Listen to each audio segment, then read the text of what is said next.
Hello, hello, hello, and welcome to another episode of Let's Talk with Carl E. Long. I'm your boy, Carl E. Long, and this is my podcast, and welcome back to the podcast. Guys, America, there is so much that's happened this week. I can't keep up. I'm trying to keep up. So it's important that I give you as much information that I can. I am trying to give you the most pertinent information that I can to let you know that I'm giving you the truth, and it is all documented research. And if I make a mistake, I will come back and make clarity. All right. So if you're on this channel, you're going to get the truth. You're going to get what's going on in the world, and you're going to get some of my own opinion, of course, because I am an American and I have thoughts on everything. So today's episode is Trump Watch. MAGA world is out of control. Americans not pleased. Yes, that is the subject of today's podcast. Guys, things are moving so quickly and so out of control that people are starting to see what is going on. Now, as I started this podcast, the one thing that you know about a podcast and if it is going to be effective is that when you do anything about politics, that if you get MAGA start to troll you, then you know you're doing something right, because they troll shows like The View. They hate The View because the girls on there, they fact check. They are very liberal, but they call out people when they call out both sides. They call out both sides. They have always done that. But they troll shows like that. And if it's anything that is anti-Donald Trump, they're right on it. So they found me. They have definitely found me, and my comments have been pretty lively, But the way I've been approaching it is I'm not going to come back and slap back with a MAGA person with a regular old, negative comment to them, because it doesn't work. It doesn't work. I try to engage in conversation and try to find out where their sources are. A lot of them don't have any sources. They just spew off stuff. In the world of AI and ChatGPT, everything is at your fingertip. You can find the answer to something really quick. And people say you shouldn't trust ChatGPT and AI and things like that. Sometimes they get things wrong, but 99.9% of the time they do not. And the thing about ChatGPT is it gives you the sources. If you search for something there, it's going to say, here are the sources that I found. Then you can look at the sources and see if they're wrong. So if they get it wrong, then it was probably wrong somewhere else, but it's a reliable source, and these people don't know how to do it. I'm not calling them illiterate. I'm just calling them, they don't want to do it. You remember those 4 types of Trump supporters that I told you about? There are 4 types. You have there's this one group that's just totally ignorant of everything because they don't research anything, and they pretty much believe anything you tell them. And that's the group that is the most hard to convert or to tell them anything about the truth, because they don't care. They will go silent. So I want to share with you a few of the colorful comments that I got on some of the podcasts that I've done, particularly on the Department of Education dismantling that, and DEI. That's a bad word in MAGA world. DEI is a bad word. So here is the comment I got from a dear brother on DEI definition. So this is what he told me. He says, DEI doesn't say, hey, let's look at these people. It says, ye shall hire these people. And of course, it's forcing people. What the hell do you think it's doing? Suggesting it? Nope. I made my business, not the government. I'll decide who to hire. And you can still do that. There is nothing that is telling you that you have to hire a DEI person. DEI are just agencies, and they were giving people alternatives to say, businesses, if you want to have a DEI program, you can't. There was no government mandate of any sort. So stuff like this, so he was challenging me, dear Mike Minaric, on what DEI actually. I said, you don't even know what it means. Can y'all at least learn the definition of what it means? Affirmative action is gone. So DEI was just an alternative way, like, to give you a pool of candidates who already have been vetted. All right. They already have been vetted. There's nobody in these pools that has not been vetted. It's just, here's the pool. If you want to try one of these people of color, a woman, or another minority of some sort, then here's some people to just consider. That's all that they're saying. Because the way that people hire, and everybody knows this, you can't even get in a job unless you know somebody, right? And people tend to hire who they know or who they look like. And that's just the fact of nature. And one of the Republican pundits was saying that. He said it before he knew it. He was like, you just said that people will hire with the heart. So DEI was just giving people a chance, equal chance. Nobody's trying to take over. I don't understand why they don't get that, but it's a bad word. So it's been banned in the federal government. So any program that was there, it was banned. So any person of color, they're coming out and saying that's probably a DEI hire. Why? Are we not qualified just because we're people? You know what I mean?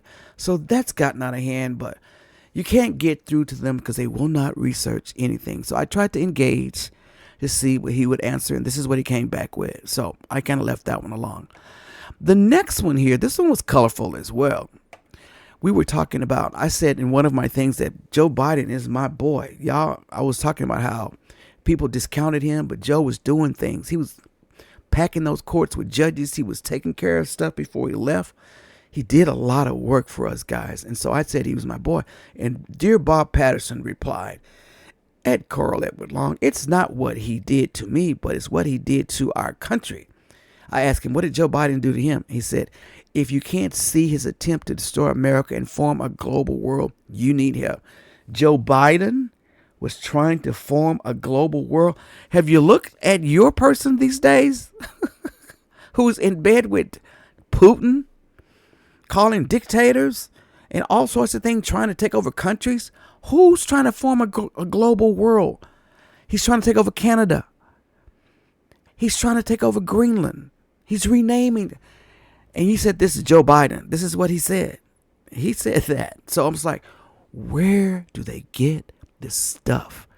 I don't know. That's why Kamala didn't win. It was so much misinformation out there. It was ridiculous. So that's one of the reasons why I'm doing this podcast, to give you truth. Okay, so here is another one. A dear guy said, dear Bob Patterson said, this is what he said initially. If Biden is your man, then I have zero respect for you. He had zero respect for me because Biden is my man. So that was his response. And I asked him, what did Biden do to him? And that's what he said. All right. So then this other guy who really came at me, I have a lot of them on TikTok and things like that, but I only pulled a few here. These are from my YouTube channel. It's Dear John Folks 3160 commented, understand the message, but God damn, this, you can tell this dude loves the sound of his own voice. Okay, so he don't like my voice. I'm sorry. I may have an annoying voice, and I'm sorry if it's annoying, but I don't like the sound of my voice. I never like the sound of my voice because I sound like my baby brother. I sound like my brother. I never liked the sound of my voice, but glad you understood the message, though. But, I'm sorry that my voice annoyed you. But people can just say anything in the comments. But I let them roll over my head, and I try to engage in real conversation. Try not to do the negative stuff unless they get totally nasty and they start to do things that are just inappropriate. Then I'll just block them, and that's all that you can do. But MAGA, they will find you if you are a liberal of any sort. Okay. All right. So here's another one that I got here. And he told me, don't believe everything you read on the internet. All right. And I don't. So I tried to engage with him. And I said, well, tell me what your facts were. It was something on the USAID agency. And I was giving him the facts. I actually found the facts of what the agency did. And so, and what they did with the countries and things like that. So he came back and said, don't believe everything you read on the internet. All right. I don't, dear Russ Jones, 1561. I know how to fact check and find reliable sources, not on Facebook with some crazy media company that you've never heard of. Reputable companies will not do this because I have journalist friends. I've worked in a newspaper for many years, 36 years. I worked in a newspaper. I wasn't a journalist, but I was in a newspaper. I was around it, and I know how my journalist friends work.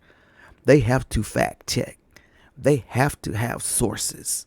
They don't have to always reveal them, but they have to have sources. So I tell you, dear Russ Jones, don't you believe everything you read on the internet.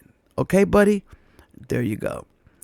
So what has been in the news the most is all of the government personnel that is being let go. It's massive, guys. It's massive. And the sad part about it, what they're laying off in people and salaries is not going to go anywhere near the trillions of dollars in debt that he thinks he's going to get rid of. If you want to start with the debt, go to the Department of Defense. Start there. They haven't passed an audit in what did they say, 5 years? They've not passed an audit. Go to the Department of Defense and see what's going on over there. All right. They're kind of doing it, but they're doing it very quietly, and they haven't really cut much except personnel. They got rid of the Joint Chiefs of Staff. He's a black guy. He's been doing a great job. What did he do? Nobody's saying what he did. They just got rid of him. Pete Hegseth, before he was confirmed, said that he was going to get rid of anybody that has any. He said that guy should go. He'd already said it.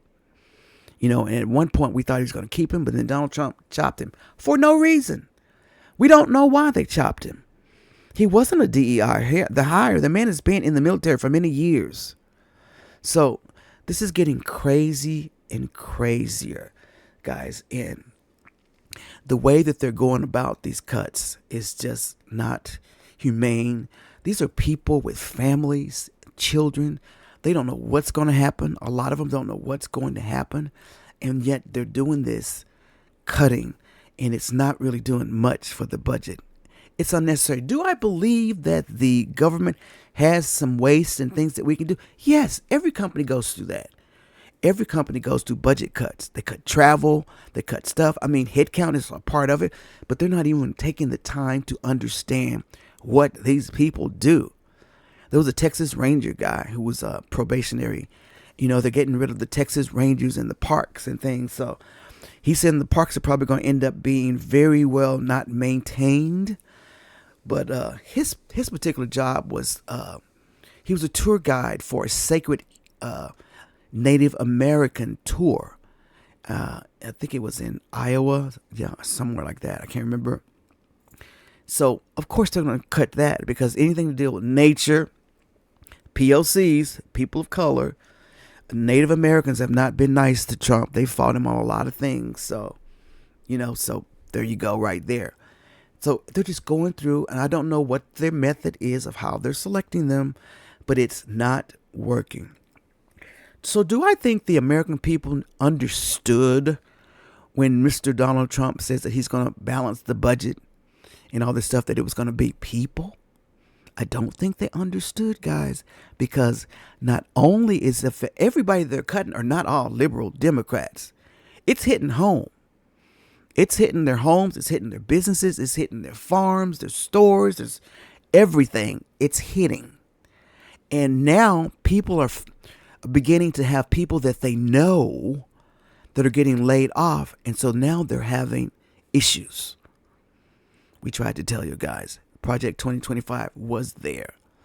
Now they want to have issues.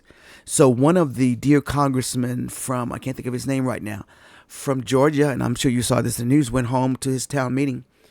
All of the congressmen are off right now. They went back to their districts. And he has a total Republican district, pretty much 85% Republicans, a little blue. And the people there were mostly Republicans, and they were letting him have it. Because they laid off a lot of people in the Atlanta area, which is where he's from, that area, Atlanta suburb. The CDC, they let go a lot of people. Why are they getting rid of the things that we need? Do we not care about a global disease? We've already gotten out of the World Health Network, but he got out of that the first time as well. This is crazy, guys. It's so crazy. It's so crazy. And I don't think the American people voted for this. I don't. So if you're out there and you listen to this podcast and you voted for Donald Trump and you regret it, and tell me what you're thinking and what's going on in your head now that you see that these budget cuts are people, not agencies necessarily, it's people. It's parts of agencies. They're shutting down some agencies like USAID. That one, I think, was the worst thing to ever do. And the judges have let them do it. They've taken it to the courts, and they couldn't find any tangible reason to not do it, but they're still being challenged. So we'll see how that goes. So what I want to do now is look at one of my favorite shows, which I told you my favorite show on CNN. I don't like looking at CNN. I'm still kind of boycotting them because they made me mad during the election. I haven't come back totally, but I've never left Abby Phillips, her roundtable show, News Tonight with Abby Phillip. And the reason I like this platform so much is because she puts on a panel people from different sides, and they sit and they talk this stuff out. And every now and then, even if it's just a little bit of a mustard seed of progress, some is made on both sides. Because we got to listen to each other and try to understand why you think this way. I don't understand that, because Republicans to me have never been about but people of other people. They don't care. They didn't care about what happens to women's bodies, so why would they care about anybody else in another country? They don't even care about our own women here in our country getting proper prenatal health care with So they cut that, and they sat there and watched it happen and sent back to the states where there are some terrible laws in place. So why would they keep the USAID? Because they were sending food over to Africa and other countries. They don't care. So that's what we have.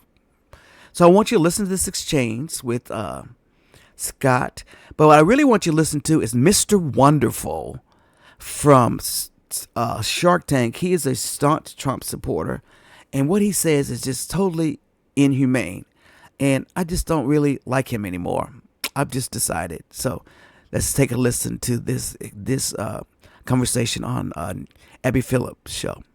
Isn't there already a shortage at the FAA? Why do this now, especially considering what's happened in the States? And now, of course, you have this other incident and a few others. Yeah, well, this one happened in Canada, but yes. I can only tell you what the Secretary of Transportation says. There are 45,000 employees at the FAA. We're talking about fewer than 400 people, and he says 0 air traffic controllers and critical safety personnel were let go. So if that's true, I don't really have a problem with it, to be honest with you. I do like the idea of keeping the people who are in the direct chain of command of safety and the air traffic control system and so on and so forth. But I have a hard time believing that there is a single government agency that doesn't have a bloat of administrative personnel that we could probably do without. And I think that's why a lot of voters are happy that Donald Trump and Elon Musk are finally going through the federal government and trying to take out some of this bureaucracy that we probably just don't need. So I'm reading to you what Sean Duffy says. He's the Secretary of the Transportation. I have no reason to doubt his numbers. So this was before all the cuts started happening. So people are starting to get outraged. So this is kind of premature. So he says he thinks that because they had some polls where people were saying that they were okay with it, but the polls are starting to change, guys. There are new polls out, and I'll share those with you, not today, but I'll get some data on those polls and let you know how it's changing. Let's continue. Karen, when you hear this, I mean, look, Americans are concerned about bloat in the federal government. They have been for a very long time. What do you make of how it's been meted out? So the concern that I think a lot of Americans have, we can all agree there's bloat. We can all agree that we need to deal with that. At the same time, what we're seeing is speed for the sake of creating momentum to create a sense of things are happening. At the same time, look what happened Friday. We had nuclear scientists fired, and then they said, oops, we need those people because they have a technical skill that nobody else has. So the problem that I have with the way they're doing it is, and I went to the DOJ website to see if they would say anything about, look, we are conducting this process to make sure we don't harm American safety, their health, or take money out of their wallets. They don't say that. And we're finding out the consequences and the impact of some of these things. If you're a doctor for the VA in the Midwest and you're told you're going to be fired or you're waiting for this court to play out, what are you supposed to do with your client who is the veteran who's got PTSD? Are you trying to find them someone else to go see because you're not sure if you're going to be there in 2 weeks? Or are you assuming you'll be spared because someone will figure out that it's probably not smart to get rid of doctors who are at the VA who may be working on a critical function? So that's the concern. I think this could have been done with a lot more thoughtfulness about how do we protect people's safety. Even if you said, look, we're going to take 2 weeks at each agency and try to do some kind of rubric to make an assessment, not putting it into an AI system, by the way, which is some of what we've read that they've done. And I think what we're going to find is a number of these oops moments that could be dangerous. I just think they need to read the room. I mean, there have been 3 major plane crashes in just, less than a month. One of them was just a few blocks from the high school I went to in Northeast Philadelphia. And, tell that to the little boy with the metal in his head, trying to protect his sister during that plane crash. I think that not only do you have to protect the safety of Americans physically, but I think you have to protect our safety mentally. We see you laying off people from the FAA. At this point, nobody at the FAA is dispensable. I think you have to keep everybody there at least, for the time being, because we've had these major plane crashes that you haven't seen in 16 years.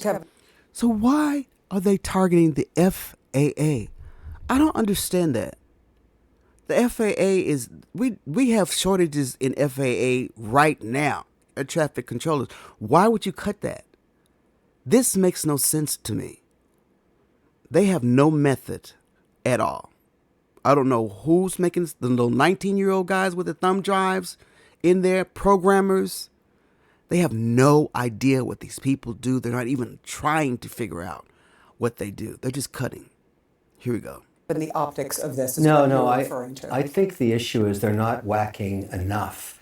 There's this concept in private equity, when you get a bankrupt company and you go in there, you cut 20% more than your initial read.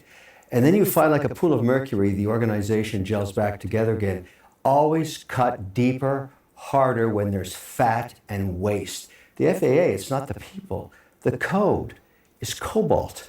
It's from the 60s. It needs CapEx put into it for the technology to be upgraded to make it safer. Fat like a chicken. All of these agencies are like big fat chickens dripping over barbecues of fat. This is the best barbecue I've ever seen, but I don't think it's happening fast enough. They're not cutting enough. Keep slashing, keep hacking while you have a 24-month mandate before the midterms. Cut, more cutting. Believe me, it's going to work out just great. Everybody should be happy Even people with the nuclear this. codes, cut them too? Cut everything. Because if you don't see what they're doing and they can't show you that they're adding value, you whack. But it's All right, so that's what really upset me about his statement, was that he says cut anything. What kind of strategy is that? This is a billionaire, probably, I'm sure. And they have no heart for people. All they care about is money. And another thing, Mr. Wonderful, it's COBOL, not cobalt. So you don't know anything about programming. It's COBOL, not cobalt. So let's keep going. It's not clear that they're even asking people to show us what you're doing. Again, this was a story Friday, and literally Elon said, oops, we gotta rehire them because nobody knows how to do what these people know how to do. Yeah, the And he nuclear admitted, thing. Okay, gets it wrong once in a while. Big deal. So what? I agree That's with that. 10% of the time. It's okay. I actually think it's okay if they run into a stumble here or there, because the project is so massive. The need to cut is so massive. The government is so massive. It's inconceivable that you wouldn't make a mistake here or there. But I think that's acceptable if the greater goal is achieved, which is a smaller government, more efficient government. Trim the fat. even if someone dies, or even if someone, because Are we're you talking alleging that about, someone has died from this? we don't know. I'm talking about when the rubber meets the road. I'm talking about, for example, Kansas City, 30,000 government employees might be laid off. It will destroy the economy of Kansas City. That's okay. Why do you say that? Because I'm reading what the individuals from Kansas City have been saying, that they're very concerned. What do you think they're going to say when they're going to get Of whacked? course they're going to say that, but my point is, do we think that's smart? Does to the- live in an American city just go under? How many American cities need a massively oversized federal government to stay afloat. I mean, isn't that says more about the city than the government? But when did we get to the point where presidents are measuring themselves by how many people they put out of work instead of how many people they get jobs Not a for? moment too soon. Yeah, Not this is crazy. Now I take offense to the whole Kansas City thing. So the 3-state area, and I'm calling 3 states, D.C., even though D.C. is not a state, D.C., Virginia, Maryland, that 3-state, tri-state area, the main source of employment in those areas is government. You know how some cities will have, they may have a factory there and everybody works at the factory. That's what happens in those cities. Kansas City is a large federal government hub. A lot of stuff comes out of Kansas City. And people don't realize that. So gutting that city, that's going to affect their economy. Do not get that? A more smart. And you guys, working in government is a lucrative job for a lot of people because a lot of people like to work in federal government. And I'll talk about that again. Let's just finish this. Because the government only if ever they're gets big bigger, fat never chickens, smaller. hopefully they lay some eggs and maybe then we can afford it. This strikes me as something that was done just for the sake of doing. And I think it was a tone-deaf move. It wasn't a big enough cut to do anything. It was a completely tone-deaf move. I mean, I find people are always interested in efficiency as long as it doesn't affect them. And it's strange to me that we got enough people to go and ride around the racetrack behind the presidential limousine and such, and to guard 3 residences. And we're never cutting people from there. But to come now and make sort of a tone-deaf move to cut the FAA is again, this is an image thing, and they want to be seen as doing something. All right, so there you go. So how about this too? Donald Trump. It's been reported that Donald Trump has cost the American people $10.7 million with his golf games. Cut that. Why don't you cut that? We don't need you to play golf. Play golf on your own dime. Quit playing on the American people. Save that money. That's $10.7 million. You flying all your buddies in from everywhere, taking Air Force One back and forth to play golf. Yeah. Stop that. Cut some of that out, Mr. President. So I was talking about these cities and how government is the livelihood for all these people. And the reason why in the 3-state area, Washington, D.C., Virginia, and Maryland, those are heavily African-American areas. And I told you in another podcast that there's a lot of black wealth in a county in Maryland. It's actually the richest black county in Maryland. In the country is in Maryland, Prince George County and Charles County. I think it's the 2. Those are the richest counties in America. And most of those people work in government, in professional jobs. They're professionals. They're working in professional jobs. Do you know why they work there? Because the federal government's going to do right and hire people. That's always been our fail-safe. If they go out into corporate America, they probably wouldn't have these positions of executive directors and leaders of all these agencies and things like that. So the government has afforded that wealth to these families in that area. So now the gutting has happened. A lot of it is because there's a lot of people of color in U.S. government because of that 3-state area. Do y'all hear me? So Trump is not stupid. He is kinda, but he has a motive. And people of color and anything that is, if a black person in a job, they're yelling DEI, it's not always DEI. So what I did was I did some research because I have some very good friends. 2 of my best friends live in that area, in the Washington, D.C. area. I go every year, visit every year, Baltimore, D.C. area.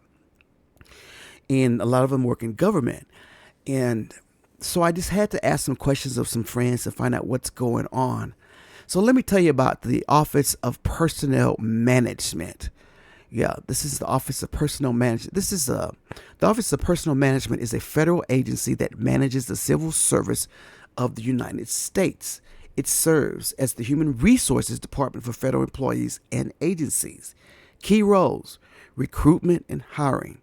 It oversees hiring policies for federal agencies, helps recruit and retain a qualified, diverse federal workforce. That's their job to do that. All right. So pay and benefits.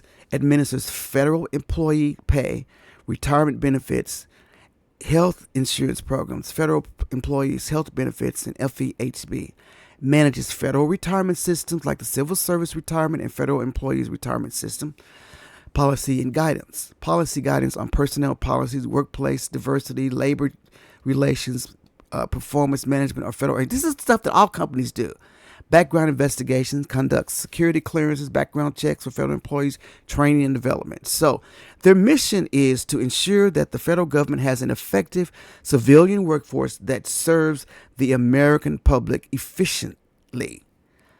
Now, the OPM is headquartered in Washington, D.C. and plays a crucial role in managing federal employees, benefits, and work environments. So this is kind of the human resources of the government. Does this agency handle any severance pay, or is that relegated by Congress? Now, the Office of Personnel Management, the reason I asked about this is who handles the severance pay? They do not handle severance pay. The Congress does that. Congress owns the purse, right? They make all the money. So they're like maybe your finance department. It's Congress, all right? So federal severance pay, who qualifies? Federal employees who are involuntarily separated from service, e.g. due to layoffs or downsizing, may qualify for severance pay. Eligibility depends on factors like length of service and whether the employee is eligible for an immediate retirement annuity. How is it calculated? Severance pay for federal employees is based on years, age, pay level, and there's a formula that gets the federal regulations. For example, employees receive 1 week basic pay for each year of service up to 10 years and 2 weeks basic pay. And I got that when I was at my company. I didn't work for federal government. Congress establishes the rules for federal severance pay under statutes like 5 USC, and there's some numbers, So Congress holds the purse. Do you understand that? So the next thing I ask about, well, how are these people getting paid their severance? What is going on? So my source tells me that everybody's kind of waiting around for a continuing resolution. Now, a continuing resolution is when they balance the budget. Y'all know every year they close the government because we don't have enough money. That money has to be appropriated by Congress because they haven't balanced the budget. So these people have been let go. They're not getting paychecks. And they haven't gotten severance pay because there is no continuing resolution set. Congress is not going to do that until March. And then the way it's going to go, the government's probably going to shut down. So these people will never have any money for a while. And this is so wrong. This is wrong. And this is what they're telling me that's happening. Some may get their play. I'll read this to you. A continuing resolution is a temporary funding measure that allows the U.S. federal government to continue operating at current spending levels when Congress has not passed the annual appropriation bills. It prevents a government shutdown by extending funding for a set period. All right. Effects on civil servants. These are the people getting laid off. Pay and employment stability. Most federal employees continue to work and receive pay if a continuing resolution is in place. However, if Congress fails to pass one, a CR, or full budget, some agencies may face furloughs, temporary unpaid leave for non-essential employees. So a lot of these people may not be getting any money, guys, at all. These are families. These are families and people that are there waiting on these deals, and they're not getting any money. So most federal employees continue to receive now hiring and freezes and delayed promotions. Agencies may pause hiring and delay promotions or salary adjustments due to uncertainty in long-term funding. So they're just in limbo. All right. Restricted operations and planning. Agencies cannot start new projects, sign new contracts, or make significant long-term decisions because they are operating on temporary funding. This is when Donald Trump was trying to stop everything. He didn't realize what he was doing here.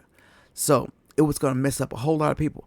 Civil servants working in agencies that provide public services like Social Security may experience backlogs and delays in processing claims, benefits, or tax returns.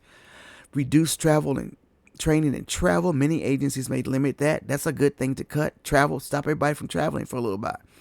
Impact on contractors. Government contractors working with federal agencies may face payment delays or contract interruptions. So there are a lot of farmers and people that have government contracts and small businesses, and he's putting stops on all this stuff. So, in short, while a continued resolution keeps the government running, it creates instability and prevents agencies from effectively planning for long-term priorities. If a CR is repeatedly used instead of passing budget, we're going to run into this all the time, right? They have been doing this a lot, having to patch the government. This is a continuing resolution because they haven't balanced the budget. It hasn't been done since Bill Clinton, is what I've heard. Bill Clinton was the last one to balance the budget and get everything where it needs to be. It's not balanced. They're just patching it up. So all these people that are getting laid off, in short, are not getting any money. Let me see what I said about government severance pay. Government workers who are laid off due to budget constraints or program cuts are typically not covered under a continuing resolution, since CRs are meant to extend funding. However, their severance pay could be affected in the following ways. If a CR is in place, it will generally prevent layoffs by keeping funding stable, so most employees would remain on the payroll. So if there's nothing in place, he's firing people, and there's nothing for them to get the money from. Do you understand that? If an agency was already planning layoffs before the CR, severance pay should be processed as usual, unless the funding source is uncertain. So they would have already factored that in. It's not factored in. Severance payments could be delayed if the shutdown affects payroll processing or the funding of the agencies responsible for payment. Employees deemed essential would continue working without immediate pay, but would receive back pay once it comes back and all that stuff. So, a CR only temporarily funds the government. So the way that things are going right now, guys, and the Democrats are saying they're not going to vote for the shutdown, these poor people who have been laid off have not been getting severance pay. And I will verify that to be sure and make sure that if anybody's gotten any severance pay, I will find out. But this is what my source told me, that he has a friend that's sitting around. He doesn't have any money coming in. He's been laid off. He's gotten his final paycheck, and then now he's waiting on the severance. But until a continuing resolution has been funded to pay these people, there's no money. They can't just give money. Congress has to appropriate the money. So this is a lot worse than what people think that it is. I know that was a lot, but I had to find out, and my source is very well adept into this field, and he knows about government benefits and things of that nature. So that's what I found out, and that's what's going on. And there are people that are upset, they're crying, it's just a lot going on in the area. I'll be up there in the area probably in the summertime, and I'll get a feel for what's going on. I go every year to visit my friends, but it's not been fun. It's not been fun at all. So that's that. I know that was a lot on that, but I wanted to give you a sense of these layoffs, guys. It is a mess. It really is a mess. And I feel for all the people that are being affected. These people have homes. They have children. They have mortgages. They have to live. And I guess they can file for unemployment. I don't know. I don't know that. Can government employees apply for unemployment? I don't know. A federal department, they have some things you can't do at a federal level. I don't know that they can do that. So something else I need to research for you to see if these people are getting some kind of funding at all. Okay. All right. So let's move to our next subject. And this is all about Mr. Donald Trump with this king mentality. King mentality. Guys, he's strange. I recently saw this video where he was talking to a summit group. I can't remember what the summit was. And he sounded almost human, but I want you to hear what he said in his own words. Just listen to what he said here. Here we go. I think what I do is, look, what I'm doing now is the most exciting job in the world. It's a hard job, not an easy job. It's a nasty job. But I will tell you that there is just nothing I could do to enjoy my life, whether it's that or anything else that you'd ask, because this is the ultimate. I mean, I had to make a big decision, and it was a very risky decision, because if I would have lost my life would have been a much different life. It would have been a very nasty life. They were going after me at levels that nobody's ever seen before. Not Andrew Jackson, not Abraham Lincoln, but nobody was treated like me. Nobody. And I will tell you, you learn a lot about yourself. But there's nothing I'd rather do. I had to make a decision. Do I do this? Because if I lost, it would have been very, very bad. It was dangerous, actually, very dangerous in so many different ways. And I decided to do it. And I said, I have to win, because if I don't win, I spoke to a friend of mine the other night. He said, you know, if you lost, it would have been very, it was actually Sean Hannity just before we did the interview last night. He said, boy, if you would have lost, you would have had a tough life. You would have had a very tough life. So there was a certain amount of courage involved in this decision to run. And it's a great honor to win by this much, to win all 7 swing states, the popular vote. Popular vote doesn't get won that much by Republicans for whatever reason. I think that's changing because, again, we're the party of common sense and they're the party of some real bad things. And I think they'll change. I think they have to change. It would be wonderful. I'm going to be having lunch with some of the Democrats next week, and it would be wonderful if we could work together. I think working together would be great.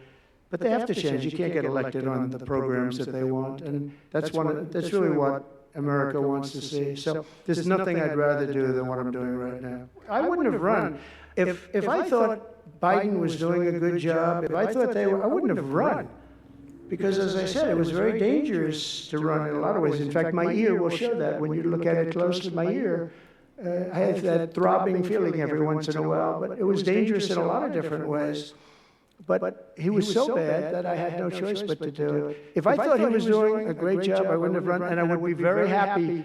I actually wanted him to do a good job. I was saying, do this, do that. I'm telling them, do things. They should have done what I said.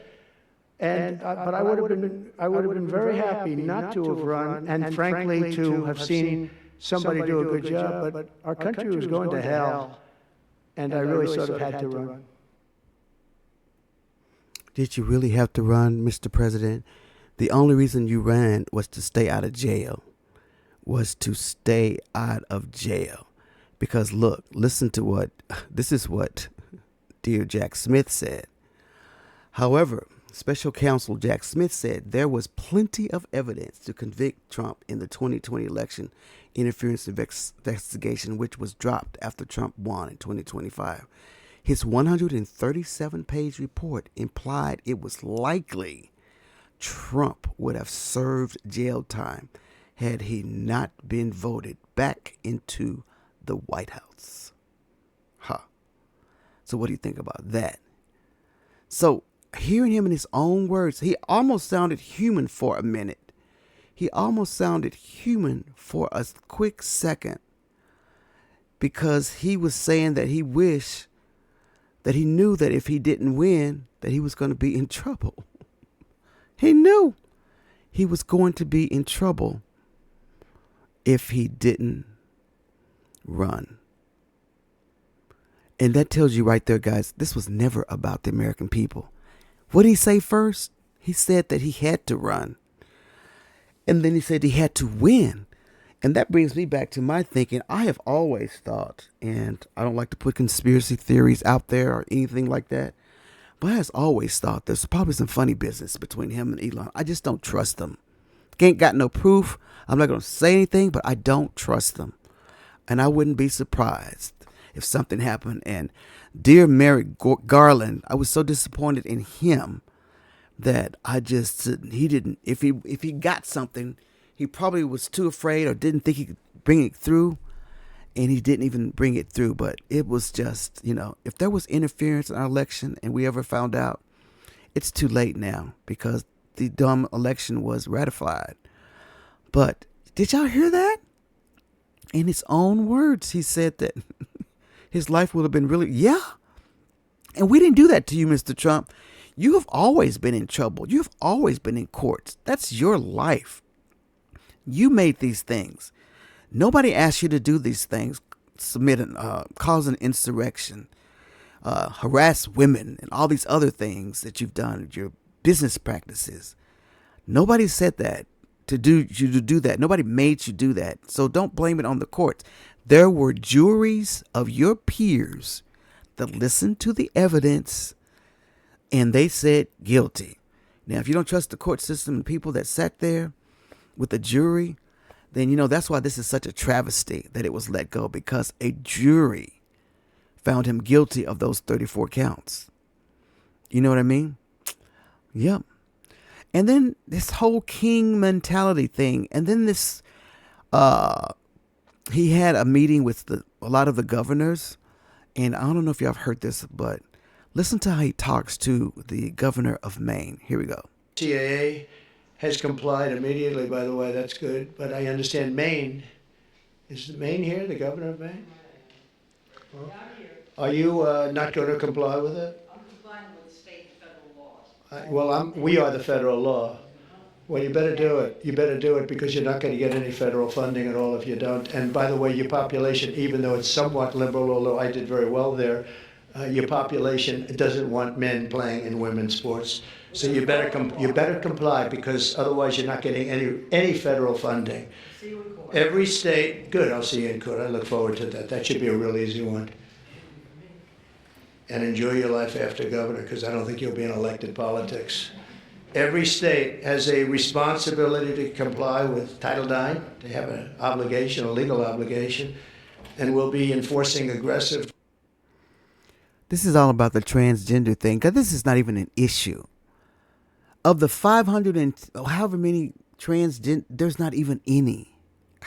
It's like 3. You can count them on your hand as to how many athletes that there may be that will fall into this. And they made this the center of their campaign, because there's such prejudice against the LGBTQ community and transgender children and teens.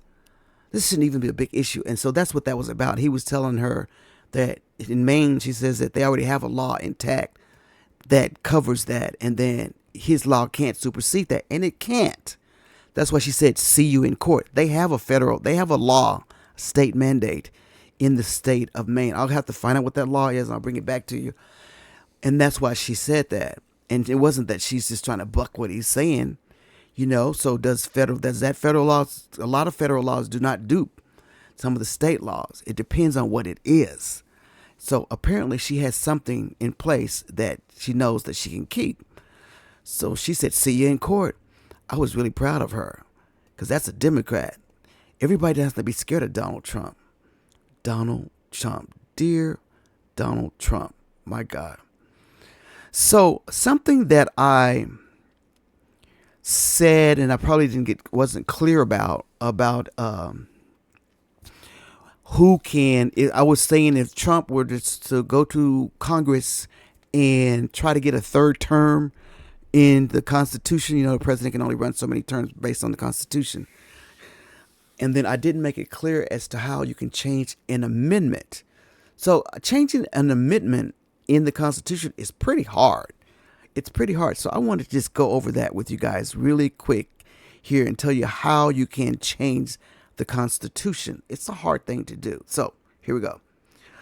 To change or amend the U.S. Constitution, the process involves Congress and the states. Here's what has to happen. Step 1, a proposal. An amendment can be proposed in one of two ways: by Congress or by the Constitutional Convention. By Congress, a proposed amendment must pass both the House and Representatives and the Senate by 2/3 majority vote in each chamber. That's the most common method. And then there's by Constitutional Convention. 2/3 of state legislators, that's 34 of 50 states, can call for a Constitutional Convention to propose amendments.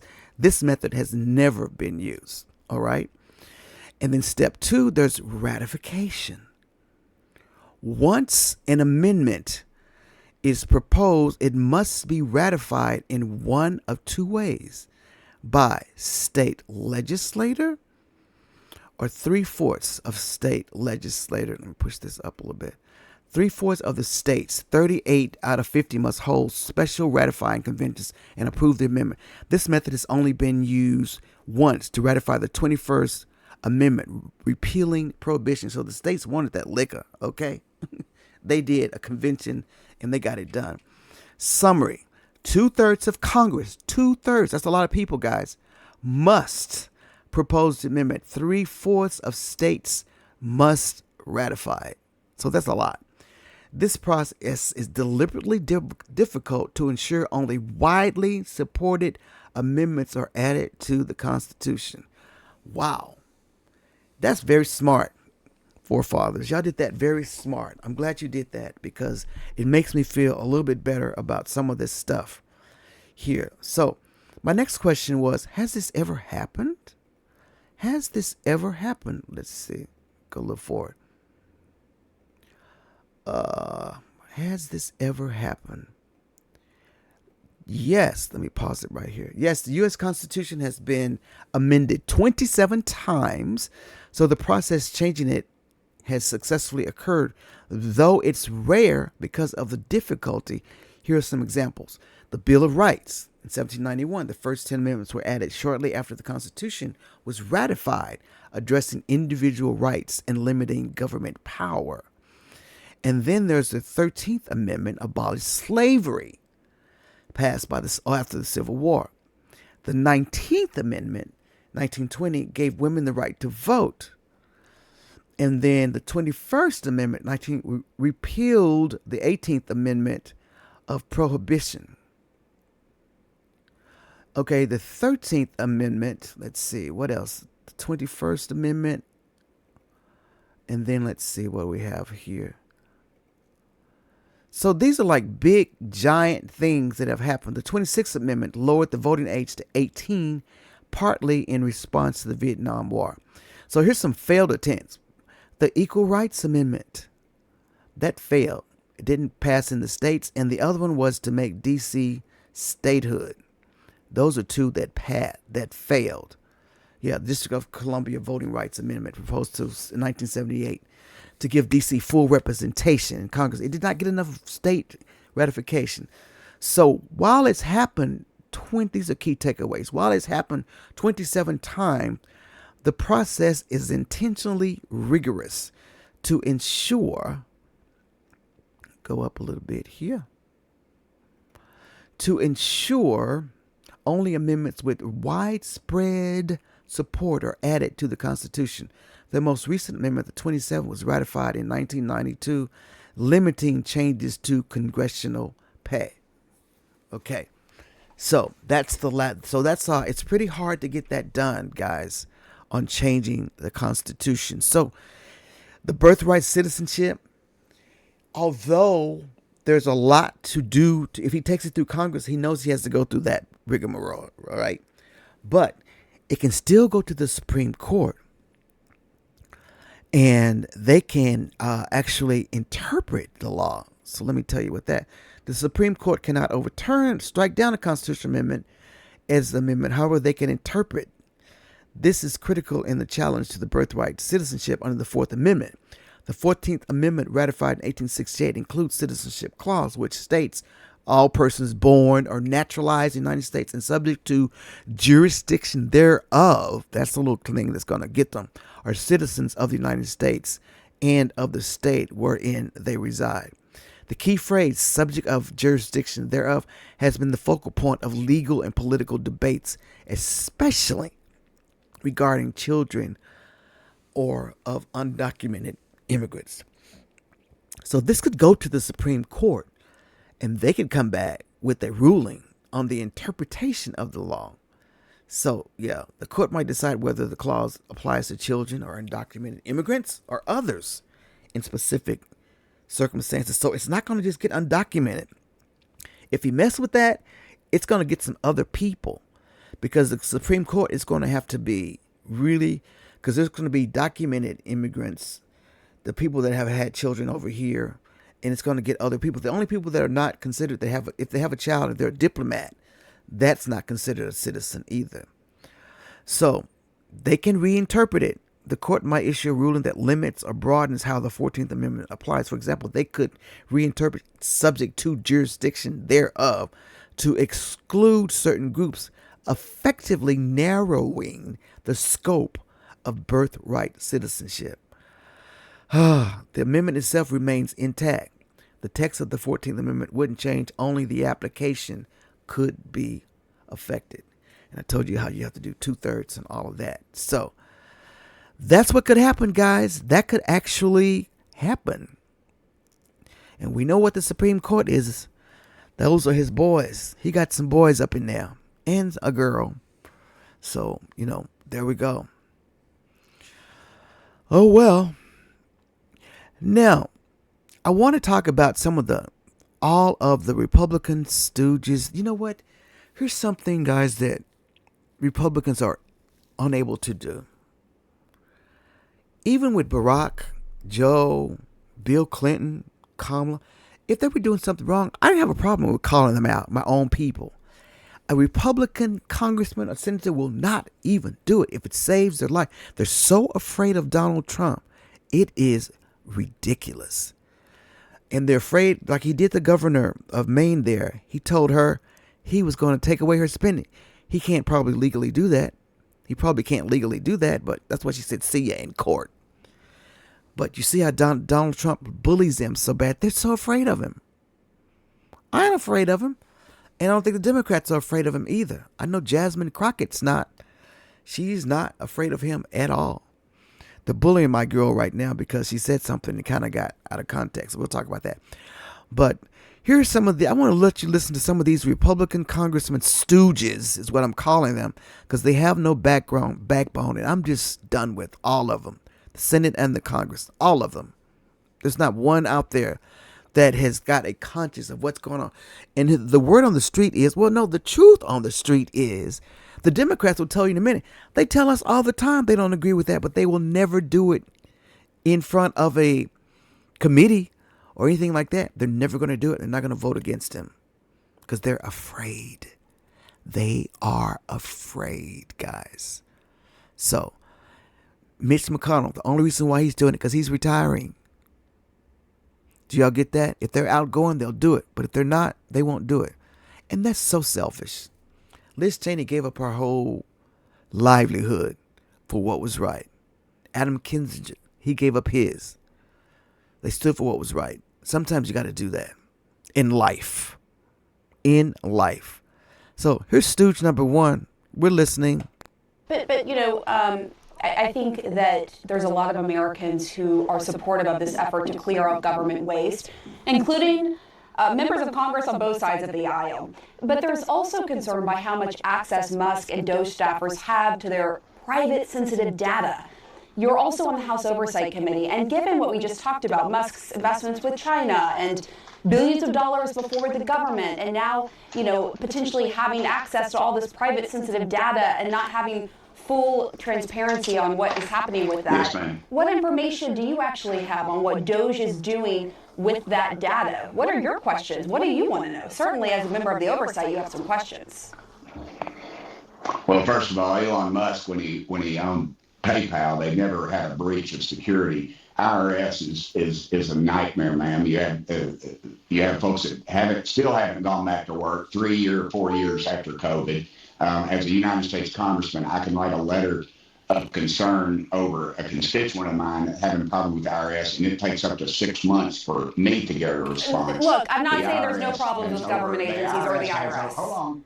You asked me a question. But you're not answering it. The IRS has hundreds of different groups that have access to this stuff. And yet, no one's complained about that. You don't hear. There's checks and balances in place for the specific system. That's not true. Even the IRS, even politicals and the former IRS commissioner who was just on the show yesterday said even he didn't go to it, and it's highly unusual for politicals to have access to that system. Do you not have questions about what they're doing with the data, why they want access to private tax information from Americans? Do you not have those questions as a member of the Oversight Committee?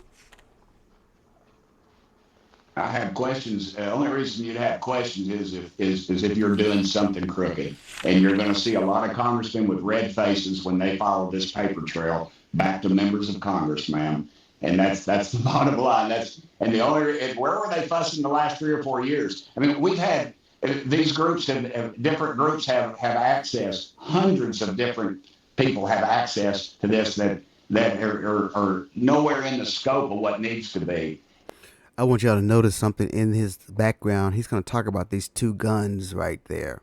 Look at those guns. He's such a Republican. This is the scary kind of Republican that I find just fearful. This is the kind of Republican that is fearful, because you just look at him. He just looks like the person that you want to not trust and will never do anything that has anything to do with any people of color. But keep listening to him. Here we go. And yet no one raised one peep about it. Now Elon Musk gets a hold of it, and he's going to do something. He's going to make some changes that need to be made. And you all are pitching a fit. It's the same old line, and you attack the message To be here, clear, you not all the were not message. pitching a fit. A lot, as I said, a lot of people think it's a good thing to weed out waste, but there are fair questions to be asking congressmen about these unelected people going in and having access to private information from Americans. How can you not be asking those questions? Those are very fair questions. Ma'am, But hold on, let me follow up with you. Hold on, because there's a difference between, listen. Hey, hold on for a second. How many people at the IRS are elected? How many of those are elected, ma'am? You're proving my point. You've got all these people, and this is a very porous agency. We know that. There's a difference between civil service and checks and balances in place in a small group and politicals who are going in, many of them young staffers who we know nothing about really. Why don't you have those questions as a member of the oversight committee? If a Democratic administration was doing this, would you not be asking questions? And the questions are being asked, ma'am, but I want you to look at these. I'm not hearing them from you. Those are Japanese. Those are Japanese rifle. That, guess what? My dad was 21 years old when he killed the people that carried that. You all don't question the fact that, you know, we these 22-year-old people, the ones that fight our dadgum wars, but yet there's a difference between members of the greatest generation going to war and risking their life to serve our country, and young staffers going in with their computers and trying to get access to personal data. There is a big difference, but I want to follow up here. I just want to follow up because I think this is an important question. You won't answer your own questions, ma'am. No, Congressman, hold on. I want to go to this question because, again, it's not a question of whether waste should be rooted out of the government. So many people agree with that. But now we're seeing it's the way it's being done. The government is trying to claw back several employees who oversaw nuclear weapons after they were fired. They realized, oh, we made a mistake. We need these staffers who oversee nuclear weapons. A professor at the University of Maryland, Don Kettle, who specializes in civil service, told the Washington Post that yes, the government is likely full of wasteful bloat, but said a clumsy fix is worse than no fix at all, saying it's like going to a meat market, getting a piece of steak and trying to cut out the fat with a sledgehammer. That would only make a mess of the meat. Do you think, Congressman, that is a fair point, that the way this is being done is clumsy rather than methodical?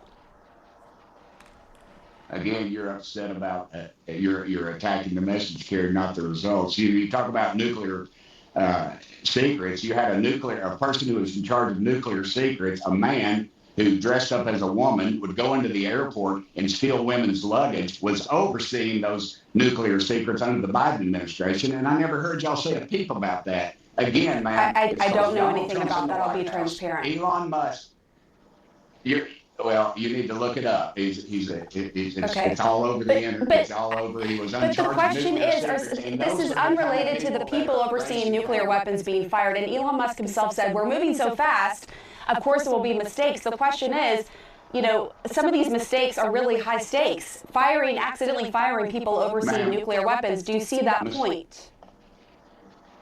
Humans will make mistakes, ma'am, but currently these are bloated programs. You have no-show employees that are angry that they're having to go back to work, that they've moved, and they're not. No one's disagreeing. There's bloat and waste. No one's disagreeing. Well, then why are y'all not exposing it? Have y'all even talked about, hey, Mozambique, we sent them $10 million for circumcisions? Okay. I mean, goodness gracious, ma'am. Americans are paying we've been covering at length salaries.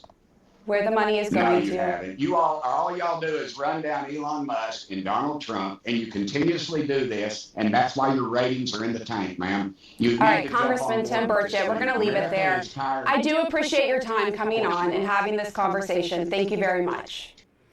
There you go. That's your typical congressman, Republican congressman. Conspiracy theory, lies, whatever. So now he's saying Mozambique, so now they know where they're coming from, but he still got the wrong number of what they sent. All right, here goes my next stooge. Let's see who we got here. Said last night that Ukraine started the war with Russia. No, I don't know. Kidding. I think if you listen to his statements, I listened to it over and over again. I think what he was referring to, and I'm not trying to put words in his mouth, but because the president and I have had really in-depth conversations about this.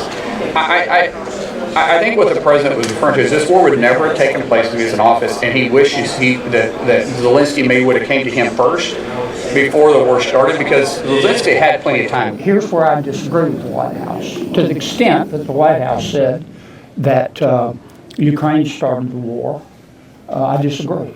I think Vladimir Putin started the war. I also believe, through bitter experience, that Vladimir Putin is a gangster. He's a gangster with a black heart. I do not agree that President Zelensky is to blame in any way. Can you talk? Thank you, President Trump has weighed in if you. By Russia. Look, I think the one aspect that we should take into account about what caused this war, a part of the war was caused because was as a result of Ukraine's weakened reputation for democratic reforms. Let's just be honest about this. I absolutely would not say that Zelensky started the war. It is quite clear who started the war. It was absolutely Russia at Putin's directive, and I certainly would not call President Zelensky a dictator. And what's your read on President Trump's comments yesterday with regard to Russia and Ukraine? How should we interpret that? I try not to read other people's minds. President Trump said last night. So there you go. All of them, no backbone. They won't answer the questions. And the ones that are saying they disagree with him, if there's a vote comes up, they're going to vote for whatever Trump says, no matter what. Trump is out there trying to say that Zelensky and Ukraine started the war, and other Republicans, and the first guy was trying to say, well, I think what he was trying, and then they try to interpret what he meant. No, he meant that. This time around, Trump means everything that he's saying. There's no interpreting him, guys. There are no people that have really good minds around him. They're all loyalist lackeys, even the Republican Party. Susan Collins and Murkowski, you guys, y'all are disappointing me because even though you usually vote the right way, but you haven't. You put Kash Patel in there, Robert F. Kennedy Jr., and Tulsi Gabbard. You had all those hard questions, and then what? You ratified. You went ahead and confirmed them. So what difference does it make? They're all afraid of Trump. So do I have one more? Oh, I have one more. So this is the guy. He's the deputy chief of staff, and this guy is one of the architects or the writers of Project 2025, and he is just horrible to talk to, period. So listen to this exchange. Here we go. Disappear forever. Stephen, let's calm down. We're not having a debate. There's no reason about whether there are places. You are clearly trying to debate me, and I will be as excited as I want to be about the fact that we are saving Americans billions of dollars, that we are ending the theft and waste and grift and corruption, that we are stopping American taxpayer dollars from subsidizing a rogue federal bureaucracy that has been relentlessly weaponized against the American people. Okay, you may not care about I'm this not issue. Talking about your colleagues may not care about this issue, but we care about this issue. The American people care about this issue. They also care about privacy. And the American public overwhelmingly supports what President Trump is doing. Let's talk about IRS data the DOJ will be able to access.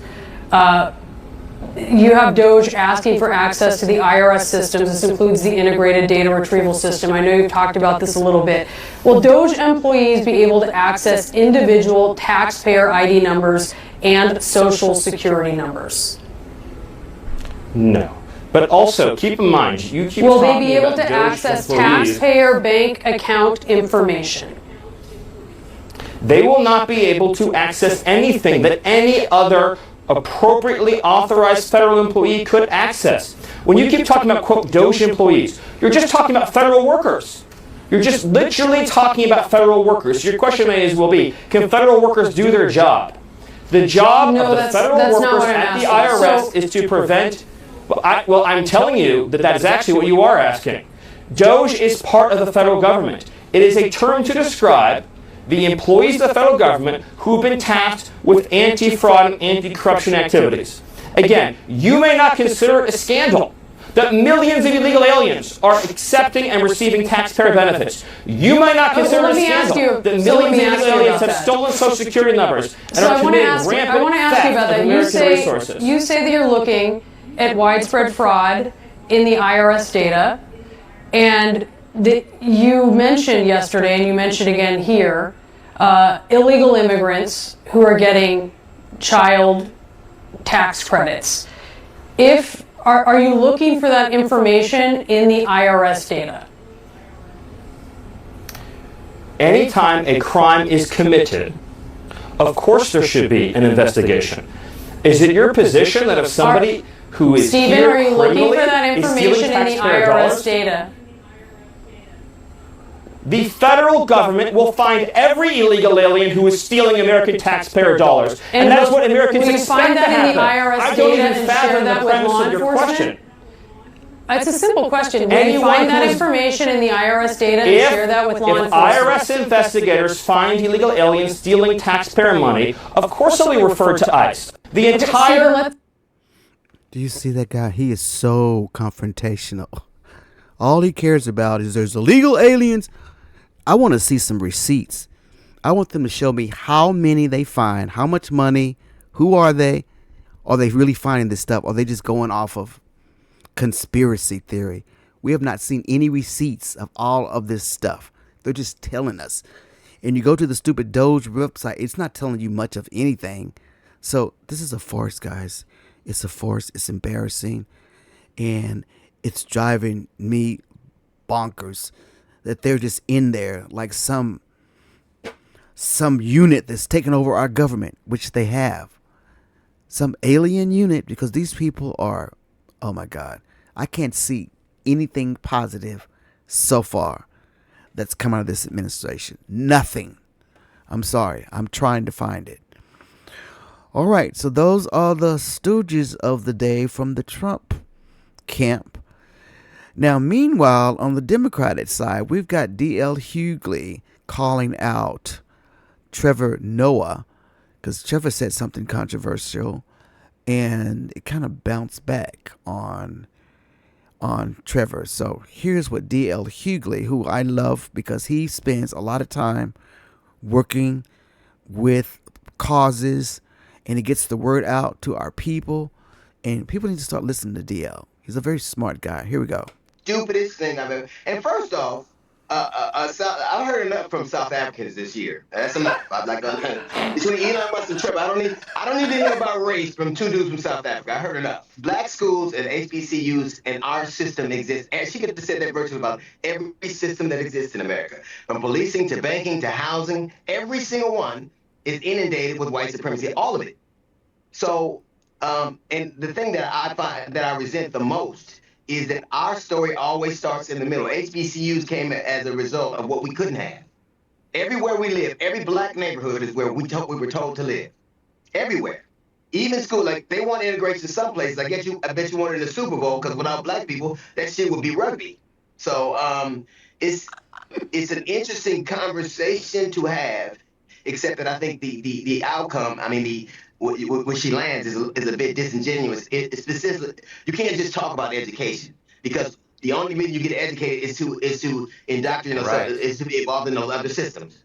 My understanding was one of the underlying reasons why it was so important to integrate schools is because black schools were grossly underfunded. And still are. And still are. But by integrating, you're creating more of a level playing field where everybody's in the same school. It should be the same. What happened was whatever schools white kids could go to, when black kids started going there, they left and they took their resources with them. So they in fact became, look at every school, look at all the schools we go to that at one time, integration meant that we could come and they left. Not only did they leave, they took their resources. So this notion that integration ever existed was wrong. White flight happened as soon as the integration started.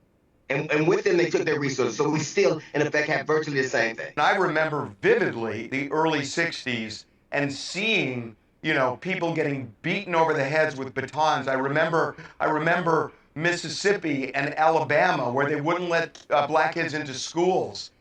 It's better today. There's still racism, but it has gotten better over the years. That is undeniable. We try to put someone, Ruby Bridges, who integrated schools in Alabama, Louisiana, is still alive. She's 71.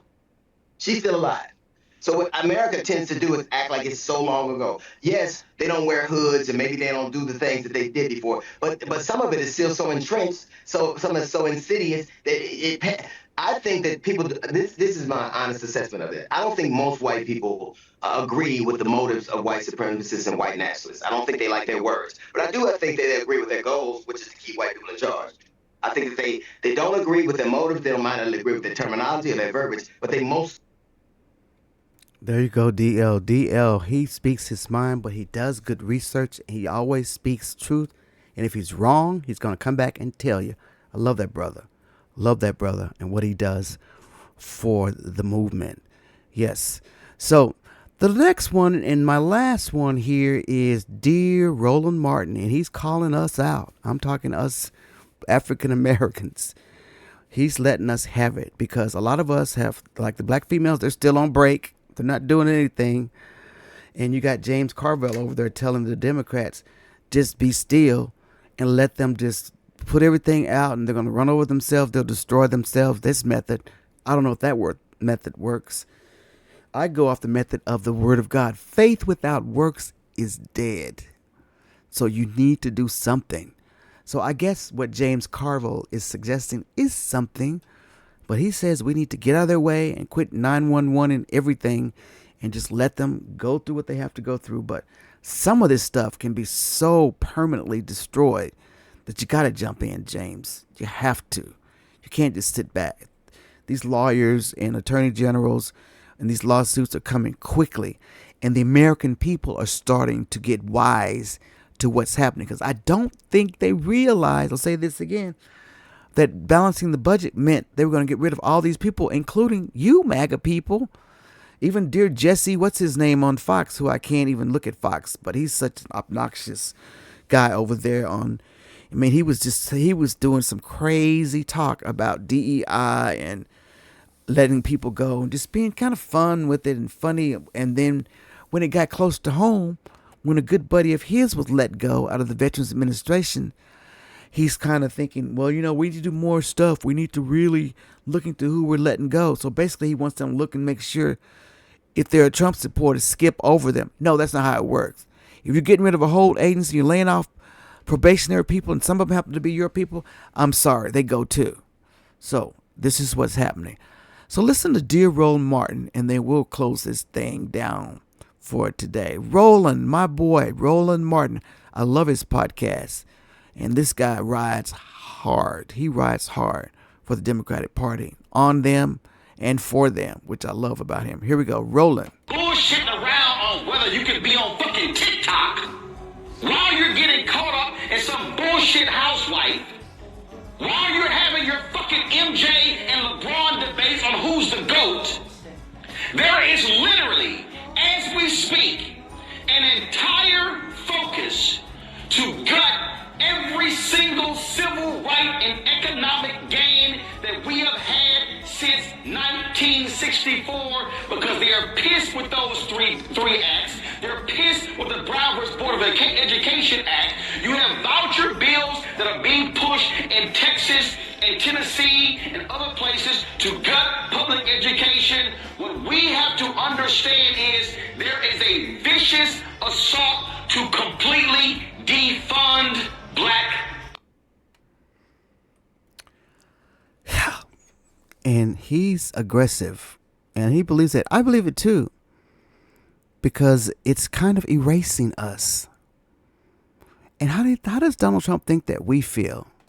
And they had the audacity to have a Black History celebration in the White House. And I tell you what, guys, I'm a Black American, and there are those guys that were in that room. Those are just, I don't know who those people were. But they were in there.